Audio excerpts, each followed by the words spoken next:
എനിക്ക് വാക്കുകളില്ല. കാരണം ഞാൻ എന്നെ വിശ്വസിച്ചതിനേക്കാളും കൂടുതൽ എന്നെ വിശ്വസിച്ച് എന്നെ സ്നേഹിച്ച പ്രേക്ഷകരോട്, സിനിമാ പ്രവർത്തകരോട്, സിനിമാ ലോകത്തിനോടുള്ള നന്ദിയാണ്. അപ്പം അത് ആ നന്ദി, ആ സ്നേഹം തിരിച്ചു നൽകുക എന്നുള്ളത് നല്ല സിനിമകളോടെ നല്ല കഥാപാത്രങ്ങൾ വേണ്ടിയുമാണ്. അതിൻ്റെ ഒരു യാത്രയുടെ ഭാഗമായിട്ടായിരിക്കും ഉന്മാദവും അതിലെ ശൈലിയും എന്ന് ഞാൻ തീർച്ചയായിട്ടും വിശ്വസിക്കുന്നു. എന്തോ ആരാ വിളിക്കുന്നേ? ആരാ? ഇയാളാണോ?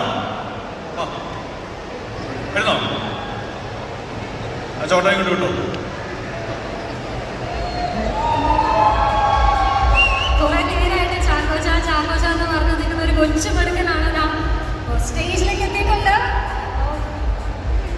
പേരെന്താ? ലയ. അടിപൊളി. ഇങ്ങനത്തെ ചോട്ടകൾ ഇപ്പോഴും ഉള്ളതാണ് എന്നെ ഇങ്ങനെ നിർത്തുന്നത് നിങ്ങളുടെ മുന്നിൽ. അപ്പൊ അതുകൊണ്ട് ഈ ഒരു സ്നേഹത്തിന് ഒരുപാട് നന്ദി. ചോട്ടാസും ബഡാസും ബഡാസിന്റെ ബഡാസും എല്ലാം കൂടി ചേർന്ന് ഇപ്പോഴും ഈ ചാഘോഷിനെ നിങ്ങളുടെ സ്വന്തം ചാഘോഷിനായിട്ട് നിലനിർത്തുന്നതിൽ ഒരുപാട് സന്തോഷം. അത് ഒരു ഈ ചോട്ടായ്ക്ക് ഒരു സിംബോളിക്കായിട്ട് ഒരു ഉമ്മ കൊടുക്കും. ഇനി തിരിച്ചുരുമ്പോ വരുമോ? ലേഡീസിനെ കൊടുക്കുള്ളൂ അല്ല. Okay, thank you. അപ്പോൾ ലയയുടെ ഉത്തരവാദിത്തപ്പെട്ട ആൾക്കാരാരാണ്? സനീഫയ്ക്കാണോ? അതെ, അവരുടെ അച്ഛനും അമ്മയോട്.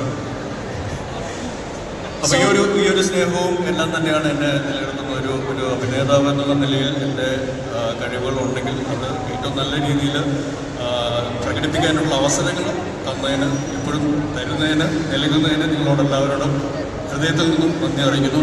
Thank you very much. I love you all of you guys. Thank you. ചാഘോഷ, ഒരു കാര്യം കൂടെ ഒബ്വിയസ്ലി ചാഘോഷൻ സ്റ്റേജിൽ വരുമ്പോൾ നമുക്ക് ചോദിക്കാനുള്ളത് ഡാൻസ് കളിക്കോ എന്നുള്ളത് തന്നെയായിരിക്കും. പക്ഷെ എനിക്ക് തോന്നുന്നു ഇപ്പോൾ നമ്മൾ ട്രെയിലർ സെലിബ്രേറ്റ് ചെയ്തിരിക്കുന്ന ഒരു മൊമെന്റ് ആയതുകൊണ്ട് ട്രെയിലർ ലോഞ്ച് ചെയ്തതിന് ശേഷം ചാഘോഷൻ്റെ ഡാൻസ് ആവാല്ലേ നമുക്ക്? എൻ്റെ അടുത്ത് ഇവിടെ വേറെ പ്രത്യേകത എന്താണെന്ന് വെച്ചാൽ, ഞാൻ പറഞ്ഞില്ലേ പ്രൊഡക്ഷൻ കമ്പനി ബോംബെ എന്നുള്ള ആൾക്കാരാണ്. സോ അവർ പ്രത്യേകം പറഞ്ഞിട്ടുണ്ട് ഡാൻസ് ചെയ്ത് പരിപാടി കുളമാക്കരുത്. So thank you studios for making that offer to me. So അവർക്ക് വേണ്ടി എന്തായാലും നൃത്തം ചെയ്യുന്നില്ല. നമ്മുടെ ഓഡിയോ ലോഞ്ച് വരുമ്പോൾ ആ സമയത്ത് എന്തായാലും ചെയ്യുന്നതായിരിക്കും. ഇല്ലെങ്കിൽ ഞാൻ എപ്പോൾ പിന്നെ ഡാൻസ് ചെയ്യുന്ന ചോദിച്ചാൽ മതി അല്ലേ? എന്തായാലും ട്രെയിലർ പരിപാടി എന്തിനാണോ നമ്മളിവിടെ വന്നത് ആ പരിപാടി അത് നടക്കട്ടെ. അത് നടന്നതിന് ശേഷം നമുക്ക് ഒന്നുകൂടെ റിക്വസ്റ്റ് ചെയ്ത് നോക്കാം. ലെറ്റ് സീ, നമുക്ക് അതിനുള്ള ഭാഗ്യം ഉണ്ടോ ഇല്ലെന്ന് നമുക്ക് കണ്ടറിയാം. അപ്പോൾ ഇനി ഒട്ടും വായിക്കാതെ ട്രെയിലർ ലോഞ്ചിലേക്ക് തന്നെ പോകാം അല്ലേ? അപ്പോൾ ഷാക്കോച്ചൻ ഓൾറെഡി ഇതാ നമ്മളോടൊപ്പം സ്റ്റേജിലുണ്ട്. And now to make this a picture